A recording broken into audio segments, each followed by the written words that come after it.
Sacred Sites with Steve Ray, here on Morning Joy, where truth matters.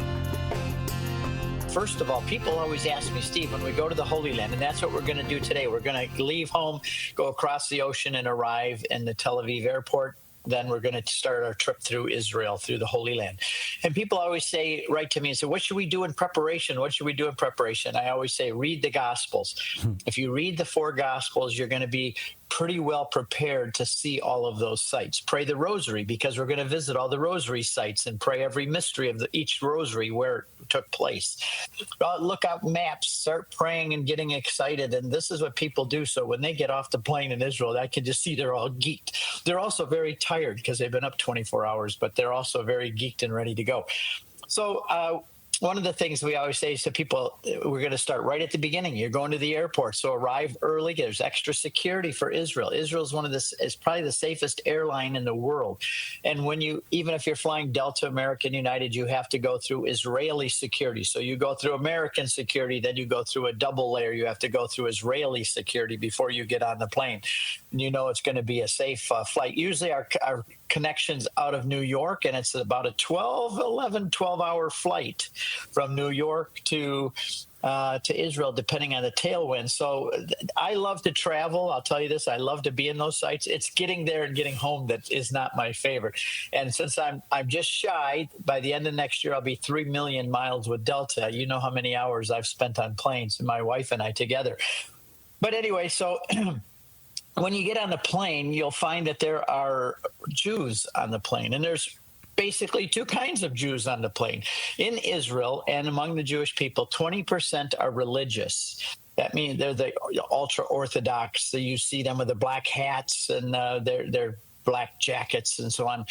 And usually the men have beards and the women have their hair wrapped up because they keep their heads wrapped. And 80% of the Jews are secular or atheist. Now, people, how can Jews be atheist? Well, the Jew is not just a religion. It is also an ethnic identity like German or Russian or American. So when you get on the plane, it's kind of fun to watch because in the middle of the flight, a lot of times at a certain time, all the religious Jews stand up and they stand in the aisle. They get their black hats on and they wrap black straps around their arms and around their foreheads with a black box on it. And everybody like, what in the world is that? Well, those are called tefillin or phylacteries. Jesus even mentions them in the gospel, the phylacteries. Moses said that when you are teaching your children and when you worship, you should put the word of God on your doorpost, and they have mezuzahs on their doors, by the way. Any door you go in, Jewish home, it has a mezuzah, and they put it on your forehead and wrap it on your arms, and they literally do that. And in that box is the Shema.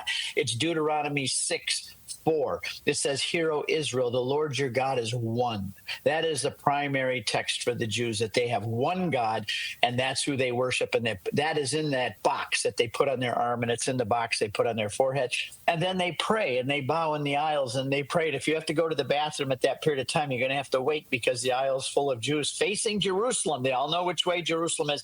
And, when I see these guys, I say, why don't we Catholics do that? Why aren't we known for the ones that stand up and pray and do the Angelus? Now, I've been to the Philippines 6 times doing mission work and so on.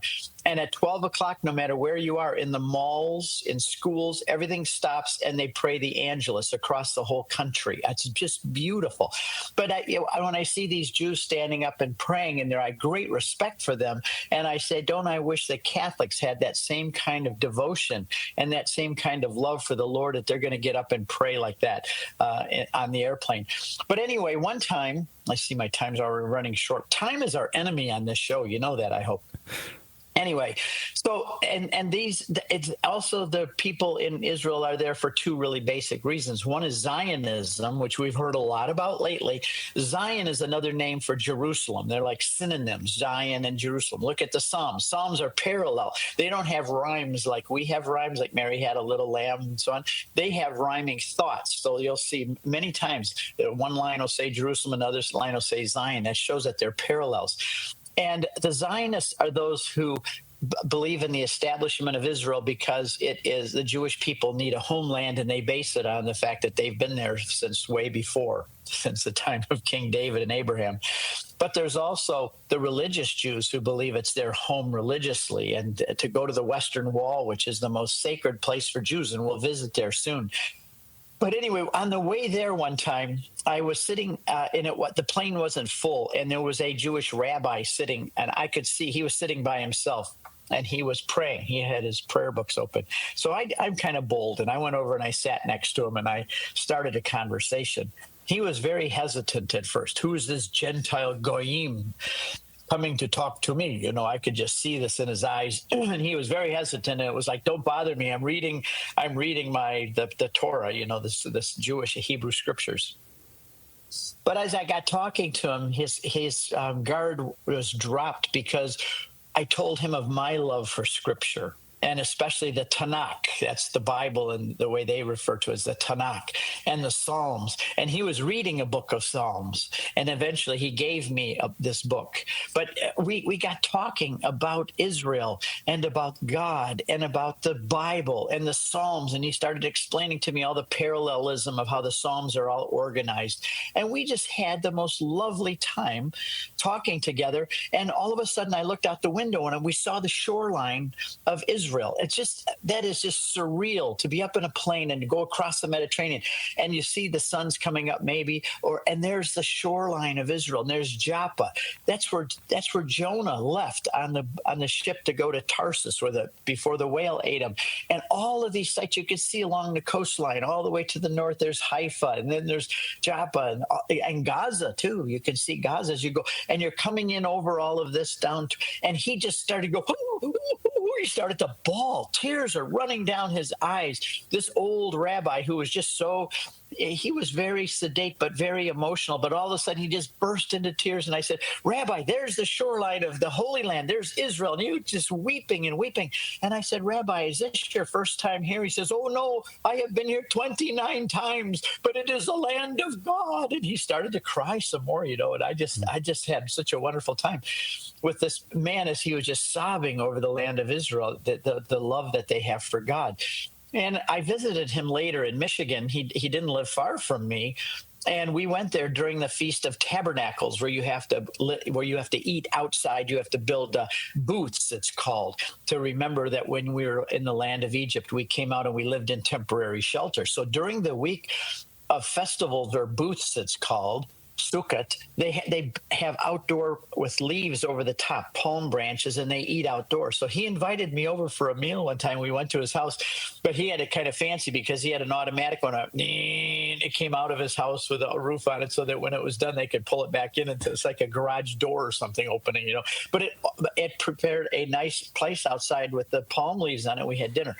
Well, anyway, so I was looking out over the landscape there. It's just as amazing when we fly in, and we land in what's called Ben Gurion Airport. But it used to be called Lud, L-O-D. And if you look it up in the Bible, it's L-Y-D-D-A, Lida, or Lud. And that is where the airport is. And it's famous because in Acts chapter 9, it says Peter came down to the saints who lived in Lud, which is where the airport is. He found a man named Aeneas, bedridden for 8 years, paralyzed. Peter said, Aeneas, Jesus Christ heals you. Rise up and take your bed. And immediately he rose, and all the residents of Lida, or Lud, and Sharon saw him, and they turned to the Lord. So we're landing that airplane, and we're starting out from the very beginning in a biblical site. But I will guarantee that 99.9% of pilgrims don't know that. That's why I love to share where they're hitting biblical sites, because this is what this trip is all about. People have been preparing for this for a year, saving their money, getting vacation time ready to go. And the first thing we do is land in Lud Airport, which means this is a biblical site where Peter healed a man. Then he went up to Joppa, healed Tabitha, and then he went up from there to Cornelius and Caesarea, which we've been to, and that's where he brought the first Gentile converts into the faith. Cornelius, the centurion, he gets him brought. And so, I mean, we're all of a sudden, you have just immersed yourself. Even when you land in the plane, you've immersed yourself in all the biblical sites. And this airport was built in 1934.